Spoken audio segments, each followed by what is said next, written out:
Thank you.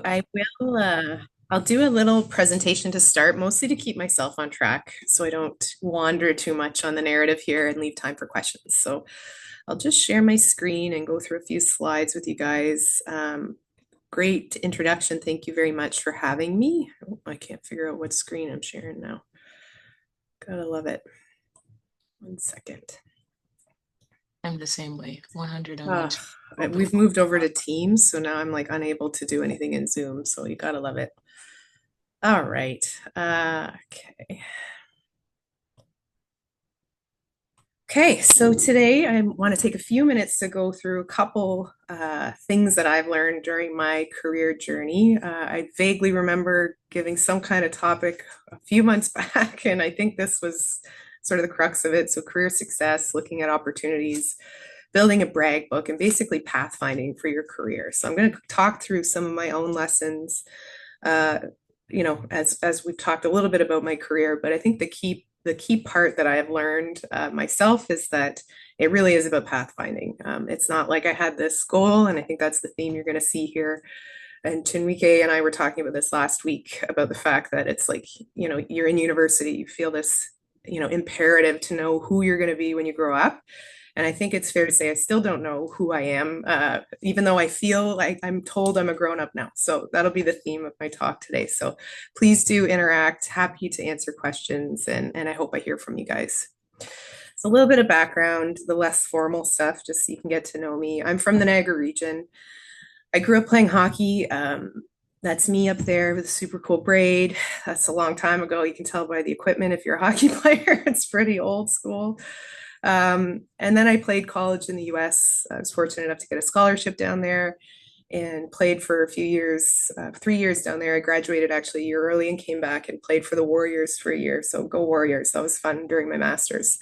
Um, don't know if those of you who like hockey, but Geraldine Heaney was the coach of the team when I played at UW. And it was a big fangirl moment for me because she was a Canadian Olympian and she was my favorite defenseman growing up. So that was cool and exciting. And just another opportunity to, all the things that you sort of find along your journey here, it's important to sort of absorb all of those.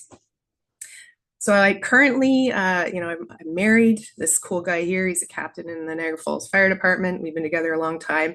In fact, he actually was my field assistant unofficially during my master's, my PhD. So he's kind of stuck it out all the way along. I'm very fortunate that way.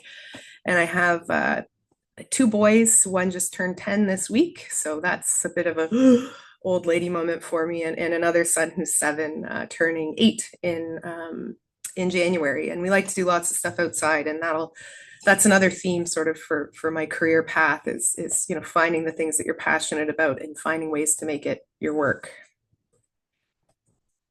So I grew up working on farms in the Niagara region. If you can sort of name a type of farm in the region, I worked on it. I actually worked on a mink farm. I don't know who's familiar with mink farming, but that was my first job doing piecework on a mink farm. And then I started working on fruit farms and nurseries in the region. That's my sister and I up there a long time ago in a rose field, budding roses. And I think the key here is keep this in mind. This is sort of the single thread that has carried me through my career. So all those things that you do and you think about, your experiences during the summers right now while you're in school and those sort of side quests you go on, those things can be extremely important. So don't think of them as sort of wasted effort or just to pay your bills. Like those are things that are going to help you think about the things that you like and the things that you really don't like, maybe. Sometimes it helps you sort of understand those things. I use these interests to help shape my path, both my educational path and then also my career path. So as Chumike said, I'm the VP of Research and Development at Vineland. And I'll talk a little bit about what Vineland is and why it's been a good fit for me personally. My formal training, I went to UW. I'll talk a little bit about that, but I am a restoration ecologist by training as well as with a background in agro-environmentalism. So those things, have been essential to me figuring out who I want to be and what I want to do, but also they shape sort of my hobbies as well. So you can see here, these are the fun projects I do with my kids at home. So, I've done a lot of work in urban forestry and soil restoration. And so we do a lot of tree planting at my own house on our property, and also this pond experiment that I've been running for a number of years now, which is pretty cool to see all the amazing wildlife that we've brought back into sort of what used to be a pond, and we've sort of revitalized it. So back to the formal stuff. I went to Lake Forest College, as I said, in the States, just around Chicago. If you don't know, it's right on Lake Michigan. And, as I ended there, I still really didn't know what I wanted to do. So I'm just going to put that right out there. I got the university degree, good, check that box. And I thought, okay, now what? And so I came back to Canada. I did a postgraduate diploma at Niagara College. So that's, something else to consider is that, you don't have to have all the pieces laid out. This was just like a 1-year postgrad diploma that really sort of helped me figure out the things that really interested me. So that was a nice little stepping stone for me.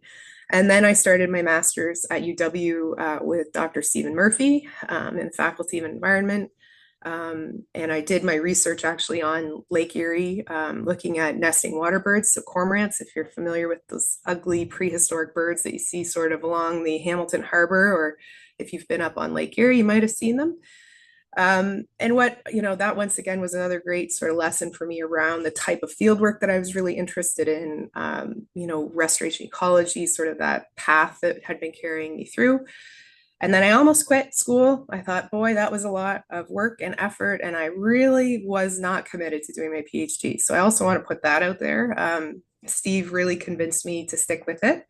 And so I did my PhD in social and ecological sustainability. It was the first year of that program with Bob Gibson as a key lead of it, and it was amazing. So I'm so glad I stuck it out, made some really good friends during that time. And also that's where I really sort of tied together the restoration ecology piece and the farming piece, because my PhD was actually on rebuilding naturalized buffers and ponds and things like that on farms, and how farmers can actually connect to programming to help support rebuilding natural wildlife and natural ecosystems on their farms to actually support their productivity. So that was sort of a key connection for me. So glad I stuck it out there. And then, I have a couple professional affiliations now. I'm adjunct prof at UW still, and I'm an adjunct prof at Brock University as well.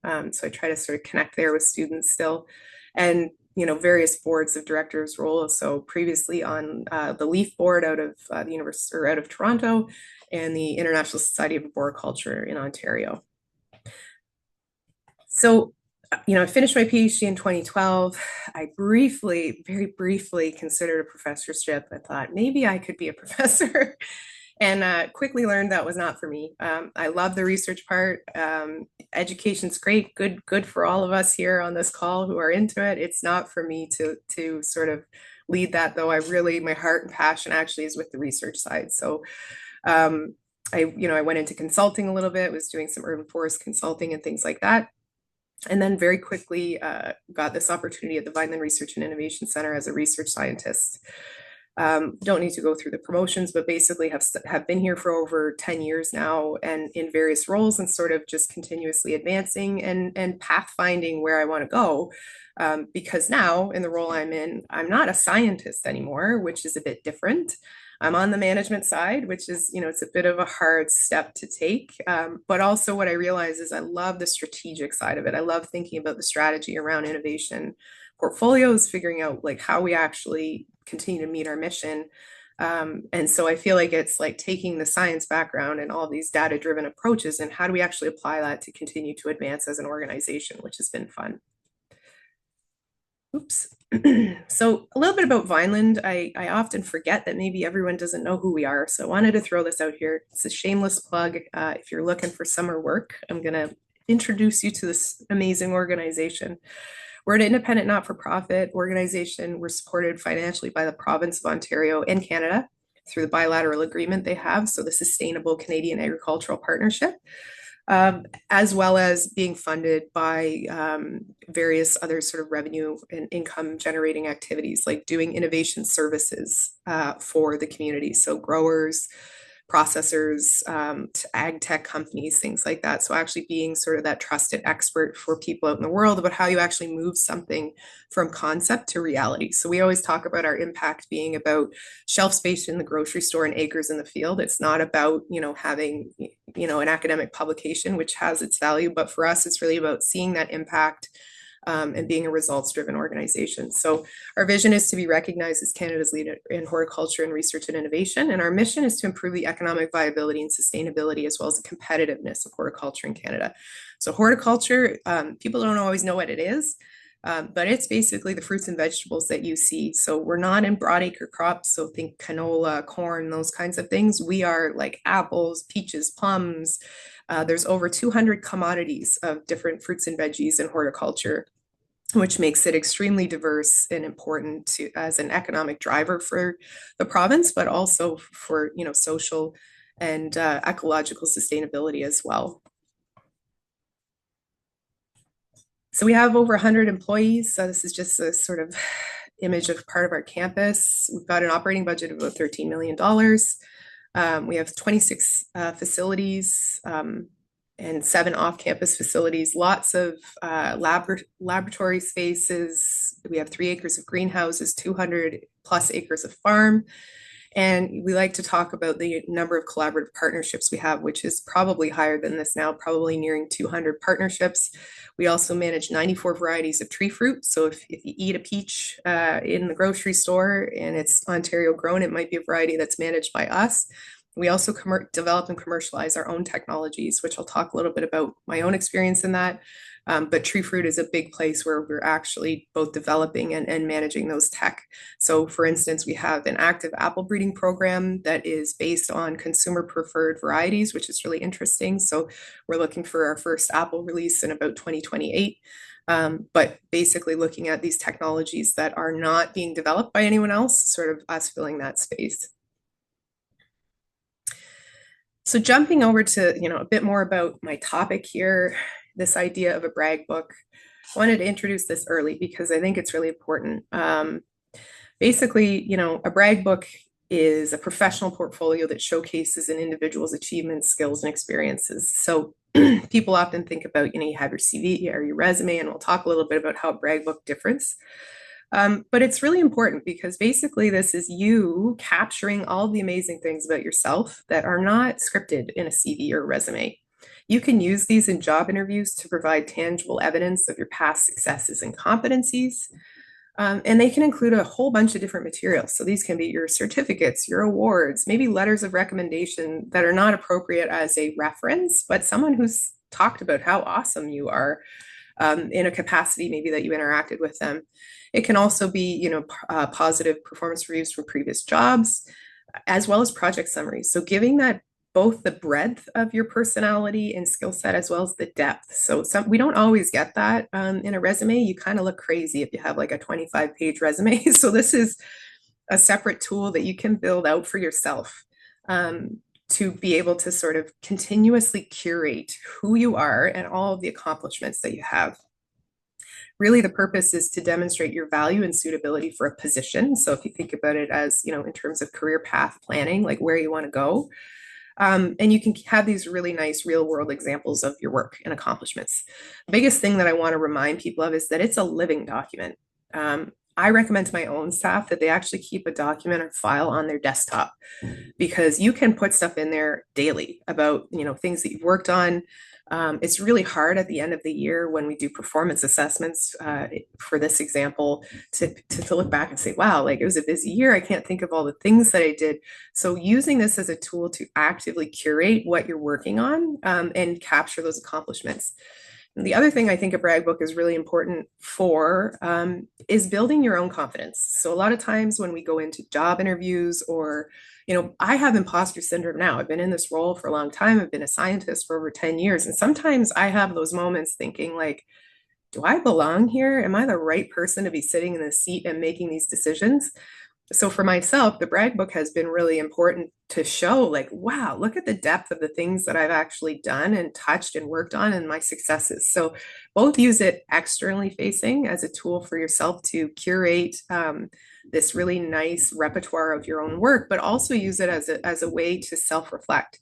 It's important to remember that you've actively built these skills that you have now and you have a lot of experience that's valuable. So I think it helps in those interviews, but I think it also helps you carry yourself with confidence into those interviews as well. And this is a resource. I mean, I didn't come up with the brag book. Go on Amazon. There's books about it. I'm sure some of these I've scanned through and they're interesting, but this is the crux of what it is and why you can use it for yourself. Just quickly, I wanted to talk about how they differ from a CV. So as you move your way through academia, they're going to talk about curriculum vitae. They're going to tell you to build these things out. And, that's great. That's a really important tool to capture in a standardized format who you are and what you've accomplished. But I just wanted to sort of curate the differences between these. So a CV is, concise overview of your work history and education and skills.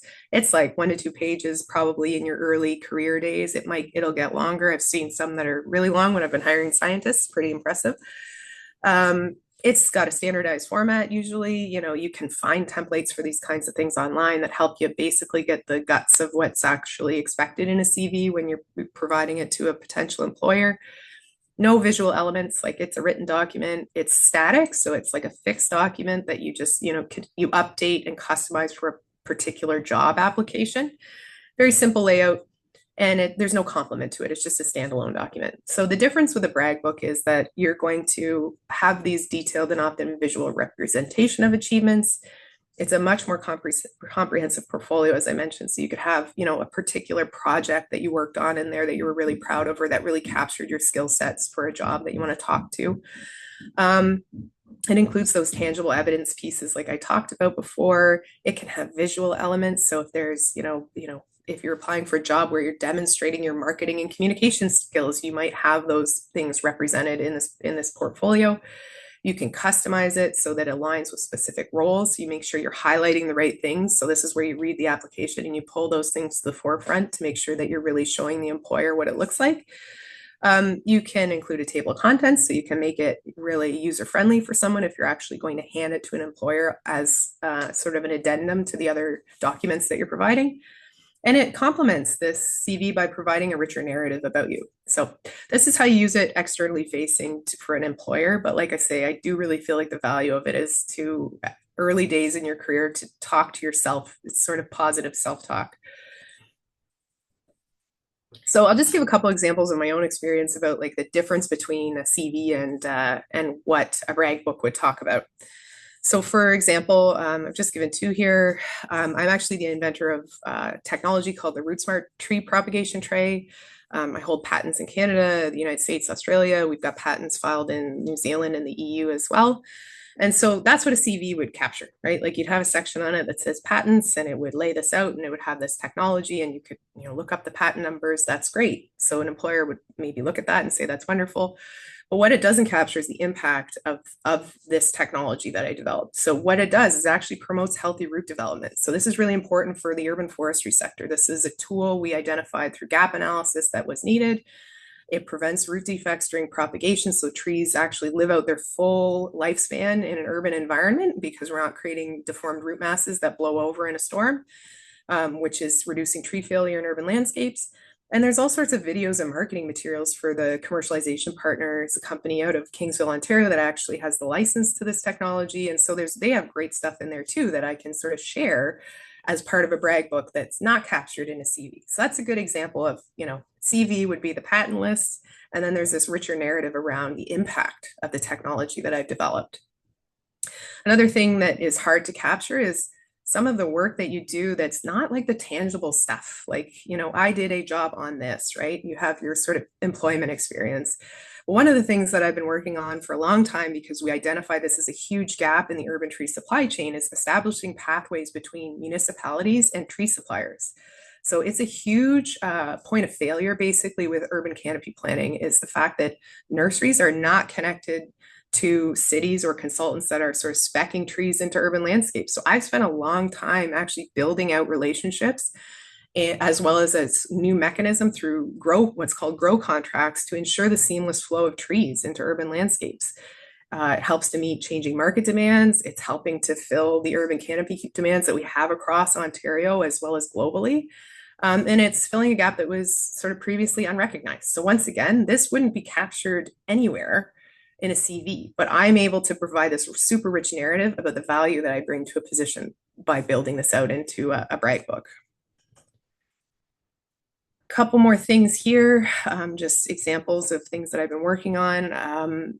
Things like designing research facilities. So I designed a state-of-the-art research facility called the Tree Culture Research Park at Vineland. It's unique in North America. It's a massive outdoor living lab, basically, that we have. It has 36 compartments that can grow full-size trees. It doesn't exist anywhere else. It was absolutely necessary for us to be able to experiment and understand the impact of different soil treatments on how trees are actually performing in the landscape and vice versa on stormwater management planning. This is not something that would be captured in a resume easily. So this is another example, and there's these really cool, renderings, as well as we have drone footage of building the facility and stuff like that, that I'm able to build out into this. Also built an indoor soils and substrates laboratory that's unique in Ontario, that pairs with this outdoor lab. So just another example of the kinds of things that you can include into a brag book. And so lastly, as I sort of wind my way down here, I want to talk about some milestones that have helped keep me going here. So I think the key thing is, as you enter into your career and as you hit sort of the ground running, it's like you're excited to leave school. You're like, I'm going to get this great job and I'm going to love every moment of it. And you're not going to. That's not reality. There's going to be stuff that sucks about the real world, as you know. But you are going to have to look at the things that keep you going. And so that's something that I wanted you guys to take away. And I've just captured a few of mine here, but think about those milestones that matter to you. So when I talk about pathfinding in your career, I don't mean like at the end of the day, I'm going to be the CEO of a Fortune 500 company. I want you to think about the things that actually matter to you, just vocationally, or in terms of things that matter to you in terms of your moral compass or personally. Those things are really important. You're going to work for a long time. And so having those milestones front and center are important. So some milestones that helped me, I had always had this dream around improving how we're sending information out to basically the whole urban tree value chain about tree planting. So I had authored the Ontario Landscape Tree Planting Guide. I created the Greening the Landscape Research Consortium, which is this connectivity model around how we actually connect evidence-based practices to real-world applications of new tools for the urban tree sector. Recently, and this was a funny one for my technician and I, we had this goal because we used to read the Canadian Landscape Standard on growing medium, which is basically soils and substrates, and we felt it was totally underperforming in terms of how we could use it out in the landscape. And so big milestone was when we actually were commissioned to write that. So we did it, we rewrote it, and it's actually released now. And that was another big one. And another one that's always been a passion of mine, and I'm just so excited about this, is actually working with remote in Northern Indigenous communities on food security projects. This is something we're new into. My team and I had the ability to go up to a flying community last summer to sort of kick off the project. That's me sampling soils there in the bottom. And I guess the take-home message is keep a focus on the things that drew you to your career path in the first place and mark those milestones, because if you're not marking the milestones, it's just time passing, and you don't have those moments where you say, yeah, I'm really doing the things that were important to me in the first place, so I'm on the right path. So wrapping up here, use your passion to pathfind your career. So, discover what you really like, what motivates you, excites you. Remember, I mentioned that thread at the beginning about my connection to horticulture, crop production, healthy ecosystems. I mean, I had jobs all the way along that I got to work on these things. And then I built a career in it, which has been really exciting. And that's not going to be, how it plays out for everyone. But the point is that once you sort of have those things in mind, it gets a lot easier to set your sights on things and park all the other stuff that doesn't matter to you. Investigate careers, so look at professions that align with your interests and values. I often talk about Vineland because people don't even know that we exist and that you can have a full-time career in STEM in horticulture. Like you can do your whole career here, which is exciting. So take the time to sort of look at what careers exist in and around you, and look at how your skills complement those things, because you'll be surprised that stuff is out there that you might not have thought about. Find jobs that utilize your strengths and talents. You are a unique person. You bring a unique viewpoint to things. Don't forget that. And that's really important when you're looking at what you actually want to do. Seek mentorship. I can't stress this enough. You know, everyone throws around mentorship as it's like this black box. Find people who have experience and talk to them. I don't even mean like a formalized mentorship relationship. If you can get one of those, wonderful. But I've been so fortunate with connecting with people like in my professions who can guide me. I mean, they've got years of experience, and even if it wasn't all directly useful to me, there's lots of stuff that helped me realize what I didn't want to do, places I didn't want to wind up, those kinds of things as well. That's as important on your pathfinding.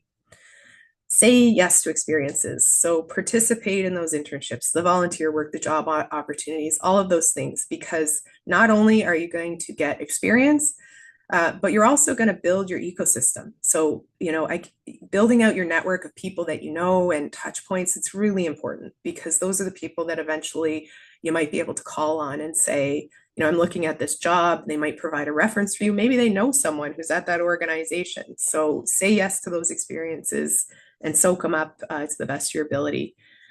Set goals. Now, this, like I say, I was not someone who knew exactly where I wanted to land. So I don't want people to think like that I was like, okay, in 3 years, I'm going to do this. And in 5 years, I'm going to do this. That's absolutely not what I mean. But think about those milestones that matter to you. So for me, one was I would love to work with remote Indigenous communities on food security projects. And it didn't happen until now, but it's happening. So think about those things, because that was something that has made me feel good about the path that I've chosen, even now, this far into it. Definitely stay informed. So industry trends around the space that you're interested in, pay attention to it and just continue to develop your expertise. Information is like a fire hose all the time right now. So, you know, I say that with caution because there's too much of a good thing sometimes with respect to how much information is coming at us. But, you know, find those, you know, sites that interest you, or reports or trade journals, and just check in on those, because that's where you might start to see players in a space that you might not have thought about. Embrace challenges. So try to use obstacles as opportunities for growth and learning. It's not always been an easy path for me. It looks great in a slideshow. It's not always been easy. So just keep that in mind. I think probably the biggest thing is just sometimes you have to grind it out for a while to get where you want to go. So key takeaways. I've always loved science, being outside, and food production, and I didn't know what I wanted to be. That's okay. But I knew I liked those things. And so, you know, sort of capturing those things and looking with that lens at the jobs that are out there is important. Stay true to the stuff that excites you and lean into what you're good at. So don't forget that you're really good at something and you might not give yourself credit for it. But an employer is going to go, wow, look at that person. They're excellent at this. So keep that in mind. Don't be afraid to say yes and take chances. I think the biggest thing that I do is I might not know what I'm doing at the start, but I'm willing to give it a go. So I think that's important. Like people don't expect you to walk in as an expert on anything, and don't be afraid to say, I don't know, but I'd like to learn. That's also a good response. And also, I can't stress this enough. It's always easy to forget your own accomplishments. So build that brag book, talk positive self-talk. You're super capable. You have lots of great skills. So capture them in a document in almost an objective third-party way. So it's easier to sort of accept that you're good at those things. And lastly, come work at Vineland. We're a great organization. If you're looking for summer work, I put a QR code up there. You can visit the website. Our career page always has jobs up. We definitely employ a bunch of students over the summer. So if you're interested in summer positions, like please feel free to have a look, as well as you can connect with me after the meeting. I think that my email will be shared out with people. And with that, I'll stop sharing and we can take some questions. You couldn't hear my claps. I'm gonna do them again. Thanks. Oh, that was incredible. I think I was saying this to you. Darby, thank you so much. Yeah, no problem. Thank you so much. I feel like it can almost speak for everyone when I say, oh my goodness, that was so good. Like, can we have your slides? Yeah, Yeah, for sure. Happy to. Yeah. but Yeah. it would be really cool if we could have your slides. Okay, we're gonna take the next few moments. We're gonna go into questions.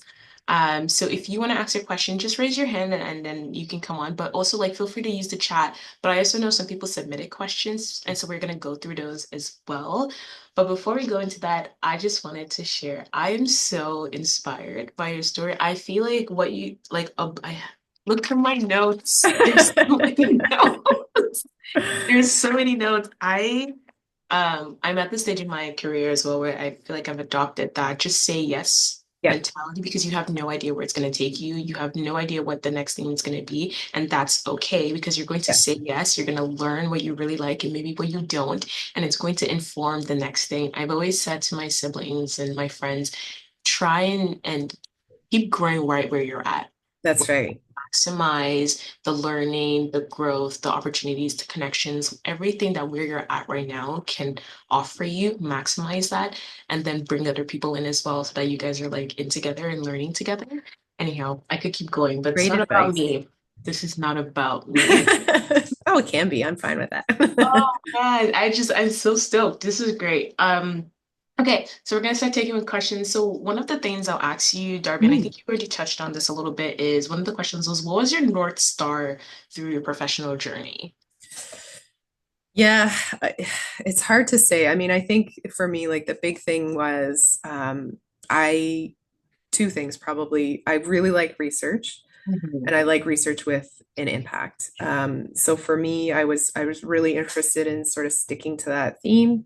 Um, and not just about product development. I mean, there's certainly lots of R&D opportunities in private companies, especially in the world that I work in ag tech. Mhm. But those things were not exactly where I could see myself because really it's research plus um, those passions of mine, which are really around, land use management as well as food production. So it was once I sort of always was able to keep those things in mind, it helped me park all the voices where you're like, what about this? Like, what if I don't take that path? It was like, no, I think I know who I am and the things that matter. I'm going to stick with those things. So, That's awesome. Yeah, that's great. And I'm wondering, like, how can a student or how can anyone really embrace diverse career opportunities? Like, how do you go about doing that? yeah, I think the key thing, as you said, is really to continuously evaluate opportunities. So I think, in the world we live in now, I think about my parents. Like my dad trained as a tool and die maker as an apprentice. He worked at GM for his whole career. He was extremely capable at his job. I always admire his ability to, work with his hands. He's super capable, but it's a different world now. It's a different world where we don't, you might start out in a space and wind up somewhere extremely different than when you started. And so the other thing that people can keep in mind is what your core competencies are. There's lots of skills that are transferable. So you might see yourself in one way. You're in the faculty of environment. So you like something to do with environment as an example. But the reality is you're building project management skills. You're building, writing skills. You're building communication skills. And all of those things, while you might start out in a certain space, are transferable to other roles. So that's what you need to think about is how an employer is going to look at those things. And those things aren't always captured, like I say, in a standard resume. So keeping those competencies front of mind allows you to explore lots of different diverse career paths because skills that you think you're extremely unique in a space and you might be, but you probably have this core skill set that you could apply to lots of different spaces. Yeah, that's good. So really like harping in on those core skill sets, identifying what your core skill sets are, right? Yeah, And really, I think you even mentioned this earlier, like find roles that allow you to utilize your strengths. that's right. Yeah. Use your strengths, and that will really allow you to experience those different industries. And anyways, that's awesome. Thank you. Okay. How has networking impacted your career success? Right. And what impresses you as a manager when you're hiring individuals? Yeah, networks are so important. And I remember, talking, I don't know if anyone knows Steve Murphy, if you've had a class with him, like he is someone who brings a massive network with him. I mean, he's the editor-in-chief of a journal, and he's renowned in his field. And, when I was a student of his, I kind of was like, well, that's cool, that's interesting. But I didn't really give it the credit that it deserves. But having that network is essential because that's where you're going to be able to um, look for new opportunities. People might throw opportunities your way. And also, like the ability to lean on people to help you, mentor you and things like that is super important. So for me, like the network has been essential. And when I'm hiring people, it's absolutely something we look at because what we want, without being in conflict with previous roles, because there's often a non-compete clause in certain people's previous roles that we have to be careful about. But it's even the ability, like, because we work in such a diverse space in horticulture, like 200 plus commodities, people bringing a network to us is really important because it's often how we get our collaborations.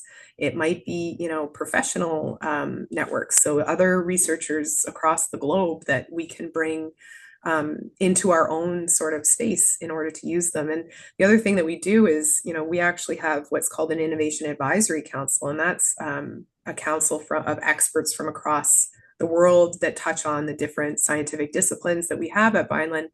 And Mm. those people are so important because they then connect us to things. So they become sort of your eyes and ears on things out there in the world. It's really important. Yeah. That was awesome. Yeah, that's so good. And I think even just to build off of that question, and I'm gonna ask this and then just ask people if you want to ask a question to come on mic or to put it in the chat so that I can take that before I continue down my list. Mhm. But building off of that question is for students, like, I think there is a piece of us that, we hear about networking, but your network is your net worth and all Yep. that.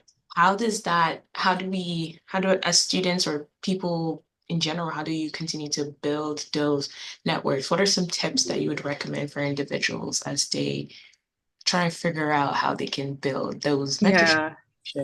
and yeah. Absolutely. I mean, it's so hard when you're starting out because you go to a conference, for example, maybe you're presenting a poster or something there, and you're super nervous to like introduce yourself to anyone. Mhm. And even with my own scientists, like we talk about this from sort of a business development perspective all the time, because often we hire scientists who are extremely capable because they're extremely analytical, and that doesn't make them the translation to being extroverted isn't always there. It's not always sort of a natural fit for a lot of people.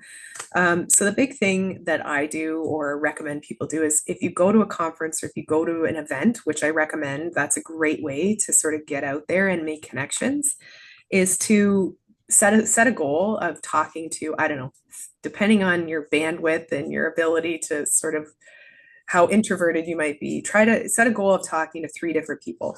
So one thing I do when I go to conferences, around the world is I'll actually look at the list of folks that are going, and I'll think, okay, I really want to connect with that person. So then I actually do a bit of investigative work, and I might send them an email ahead of time and say, I'm going to be at this conference. I'd love to connect with you. Makes it less awkward because you've set that touch point ahead of time.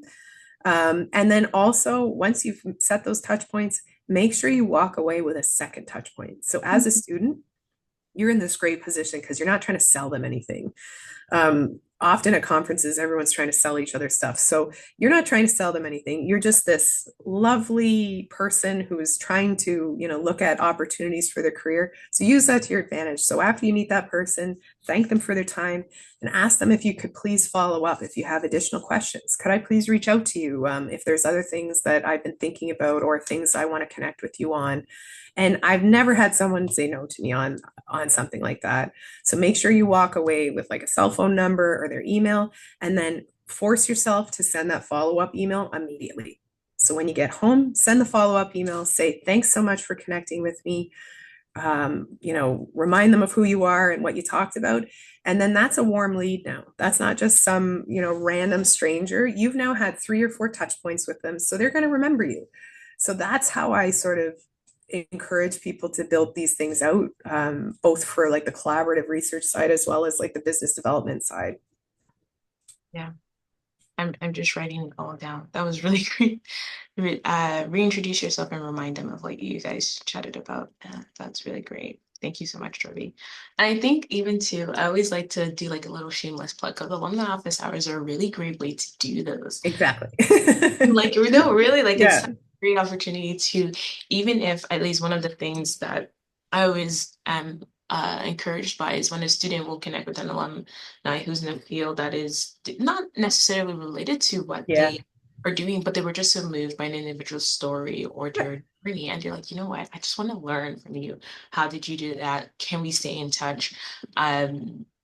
Yeah, or like, would you even be willing to look at my resume? And sometimes alumni are very willing Yeah, to absolutely. if they have the capacity and the bandwidth to do so, right? So we do a lot of events, especially for our team, where we try to give that opportunity because it's hard, It is especially hard. when you Yeah. have a bunch of courses and then you have your extracurriculars and your life and you have to do laundry.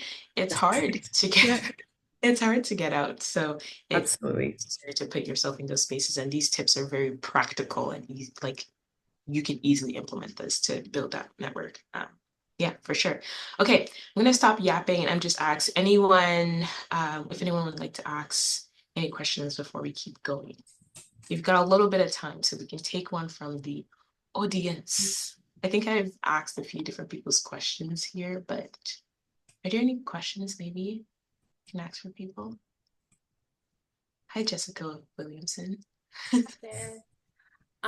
Thank you, Darby, for such a great talk today. I was very excited to see this talk come up through my email. I'm a research, my PhD student whose research focuses in vineyards. So when I saw that you were presenting today, Nice. it was very exciting. And thank you for all the wonderful tips that you've shared. My question is, you've kind of gone over it already, but I wanted to just double down on it, I guess, is do you have any tips for students who are looking to develop more skill sets in a management side of things or more administrative? I know that you mentioned that moving from research to management had its difficulties. Do you have Yeah. any tips on how to develop skills in that sense? Yeah, no, it's a great question. And I think we don't give enough credit for what kind of transition that actually is. It's like you can be a super capable, intelligent person and not necessarily be prepared to take on the management of people. So being a people leader, which is totally different uh, skill set sometimes. A lot of the, quote unquote, softer skills that are not fundamental necessarily to your PhD or anything else because they're making sure that you're super well versed on your own scientific discipline. So for myself, I mean, the one thing that I did was I really took on the opportunities to supervise people when I had the chance. So taking on even field assistants, summer students, things like that, and ensuring that you are setting up guidelines and even performance expectations of them. So not taking that lightly, like, oh, good, it's just a set of hands in the field to help me out, but actually sort of formalizing the expectations you might have of that person. I think the other thing is there's lots of really good resources and courses that are free or relatively low cost on people management and management itself. And I would do that earlier. So one of the things that I sort of realized in my position is that those things were things that evolved as I evolved through my career path. But I really wish that someone had said, like, on day one when I stepped into this position, like, here's what you need to know about being a manager, and start on it now. Because the more it's like a muscle, the more you work that muscle, the bigger and stronger that muscle gets. And the more comfortable you get being a manager. Because the reality is, being a manager isn't fun. It's like mostly dealing with problems. It's like, it's dealing with bad budgets or people who aren't doing their jobs, and that's not, that's the 80-20 rule. Like 20% of your time is on that stuff usually. But that's my recommendation is, dig into some of that stuff, even just looking into resources around, what the core competencies would be of management, as well as starting to look at job descriptions or applications and their expectations in them. So what does it say for the role that you might want with respect to management, and then sort of reverse engineering that with respect to the, maybe the courses, informal, formal, whatever, that you might want to look at. I can't stress it enough because it's one of those things that, like, until you're in it, you're like, oh, like, no one told me how difficult this actually is. But it ends up being a huge part of your job potentially, depending on where you wind up, Jessica, because it's like the science becomes like the easy part, and it's all of the other stuff that's the difficult part. For sure. Thank you. That was a Yeah, no fantastic problem. response. Thank you. Feel free to reach out, Jessica, interested in your research. So Thank you. That's awesome. Thanks so much for your question, Jessica. I have a question for you, Darby, and I'll let yeah. any ask one more question. Just because I'm looking at the chat, I'm like, oh, there are first year students in here. So I'm gonna ask you if you could give any advice to your first year self, what would it be? Oh man, that feels like a long time ago. I know. I was just thinking about it. I was like, oh, that would be a fun one. I think the biggest thing I would tell myself is don't be so hard on myself. Like I look back now, and like I was a varsity athlete at the same time, and like I had such perhaps unrealistic expectations about where I should be, like in first year and coming out of first year. And so like part of, I think the lesson is, you have to work super hard to stay where you are, of course, and stay on your path. That's wonderful. It's great to be dedicated. Um, but I think the biggest thing, and I said this throughout, is like, I didn't know what I wanted to be at the end of first year. I didn't know what I wanted to be at the end of university. So it's okay. And just sort of try to enjoy the ride a little bit too, because it goes so fast. Like, here I am from wherever, how far out I am from my undergrad now, going like, wow, like that seems like a dream or something. It's almost so far back, it's hard to remember. So yeah, like just try to enjoy it, work hard, but definitely, don't be too hard on yourself. It's great you're in these office hours right now. You're already thinking about all the right things. So, just take a deep breath. I promise it's all going to be okay. Awesome. Thank you. That was a good one, Darby. Jocelyn, yes, please go ahead. Is that how you say it? Hi. Jocelyn? Yeah, that's correct. Darby, you mentioned you're a varsity athlete. I am as well. I'm wondering what sport you play or I played played. I played hockey. I played hockey in the States, and then I played back in Canada after as well. What do you play, Jocelyn? I am a field hockey goalie. Oh, amazing. That's Yeah. awesome. I tried field hockey once. I was not very good at it. The skills do not transfer. Good for you. That's amazing. Yeah. I know being an athlete is it's very demanding. So kudos Yeah, yeah. to you for doing that. I can sympathize with Jocelyn, balancing the workload and practices and two-a-days and all those good things. So, good on you for doing both. It's awesome. And you know what? You're going to look back one day and you're going to be so glad you did it, because you know what it's going to teach you is time management.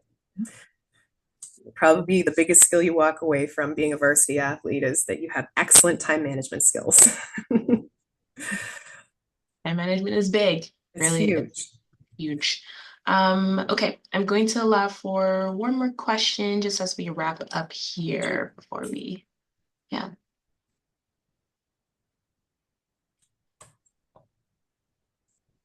This is where I allow for 10 seconds of silence. But 10 seconds, quite long.